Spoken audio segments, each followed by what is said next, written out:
फरीदाबाद के बड़खल में मुस्लिम मोहल्ले में हलचल बहुत तेज है।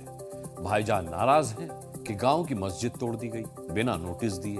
बड़ी तादाद में पुलिस प्रशासन के लोग आए और मस्जिद को बुलडोजर से गिराकर चले गए, जबकि प्रशासन का कहना है कि मस्जिद सुप्रीम कोर्ट के उस आदेश के तहत गिराई गई है जिसमें कहा गया है कि रिजर्व फॉरेस्ट एरिया में किसी भी तरह का निर्माण अवैध है। लेकिन प्रशासन की इस दलील को सुनने के लिए भाईजान तैयार नहीं दिख रहे।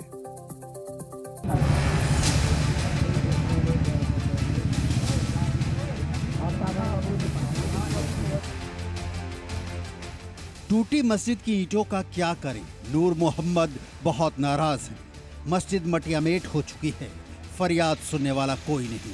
लेकिन कहानी सिर्फ इतनी नहीं जितनी नूर मियां सुना रहे हैं। खैर, पहले बयान सुनिए। वो हिंदू मुसलमान वाली कहानी को बनाया, हमारे को कुछ नहीं बताया। फरीदाबाद में मस्जिद किसी समुदाय विशेष ने नहीं तोड़ी, प्रशासन के बुलडोजर ने तोड़ा, ईंट दर ईंट बिखेर दिया। मेरे मस्जिद की तोड़ाई होगी, मैं कहा जी हमें 10-15 मिनट दिया जाए या हमें खाली करा जाए या हमें नोटिस दिखाओ आप।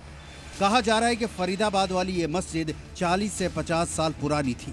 10 मिनट 15 मिनट में नहीं दे, सामान जो हम निकाल लें आकर पोपलेन गए हम फटाफट खटाखट खटाखट। और जो कोई बोला ना तो भाई थोड़ा सामान निकालना, तो ऐसे क्यों, उसकी गर्दन पकड़ गए वहाँ छोड़े तो ले जाकर। नगर निगम का दावा है कि अवैध रूप से बनाई गई थी। मामला हाईकोर्ट के बाद सुप्रीम कोर्ट पहुंचा। अधिकारी ने दावा किया कि सुप्रीम कोर्ट से आदेश पर यह कार्रवाई की है।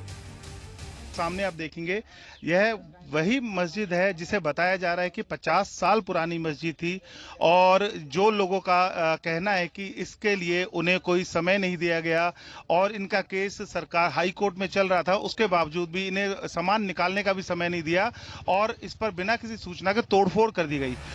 स्थानीय लोगों का कहना है कि मामला सुप्रीम कोर्ट में विचाराधीन होने के बाद भी नगर निगम ने कार्रवाई की। उनका कहना है कि जमीन का मालिकाना हक गांव का है। हमने 15 मिनट मांगा, 15 मिनट भी हमारे को नहीं दिया। मतलब इसमें से हम सामान निकाल ले, सारा सामान इसी में ऐसी है। 24-25 पंखे थे, कूलर थे, सब इसी के अंदर है। सारी किताबें हैं, माइक था, लाउड स्पीकर वगैरह हमारे सारे इसी में थे। मस्जिद को गिराने के लिए नगर निगम टीम बुलडोजर और पुलिस फोर्स के साथ पहुंची थी।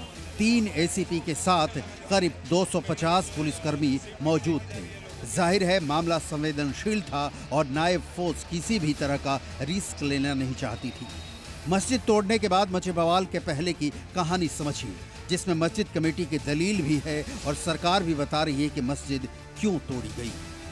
मुस्लिम पक्ष की दलील पहले सुनिए। 20 से 25 सालों से मस्जिद को लेकर केस चल रहा है। बड़खल गांव की तरफ से मामले की सुप्रीम कोर्ट में पैरवी हो रही है। अब प्रशासन की दलील समझिए। जमाई कॉलोनी में सरकारी जमीन पर अवैध स्ट्रक्चर थे जिन्हें हटाया गया है।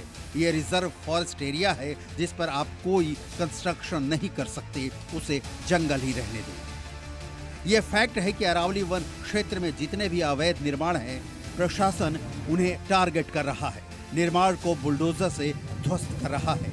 मस्जिद भी उसकी जद में आई और उसे भी बुलडोजर से जमींदोज कर दिया गया। जो मुस्लिम पक्षकार हैं उनका आरोप है कि यहाँ पर उन्हें कोई नोटिस नहीं दिया गया और इसके साथ साथ अगर हम बात करें तो मात्र 15 मिनट मांगे थे, वो भी नहीं दिए गए। और जब डॉक्यूमेंट दिखाने की बात आई तो उन्होंने जो हाई कोर्ट से केस जीत चुके हैं उसकी भी ना सुनकर यहाँ पर अचानक से ही कार्रवाई कर दी गई। मैं नरेंद्र शर्मा, जी मीडिया, फरीदाबाद।